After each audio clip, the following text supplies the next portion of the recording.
Learn from Estate Planning Misfires Celebrity Edition. I'm Valerie Zammitti, an estate planning attorney in New York and New Jersey. Any estate planning questions, drop them and we'll do our best to get back.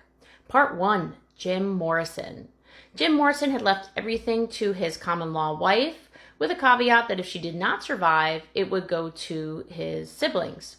She did, but not for very long, and she passed shortly after he and didn't have an estate plan. So what happened, and what are the misfires? 2 big ones.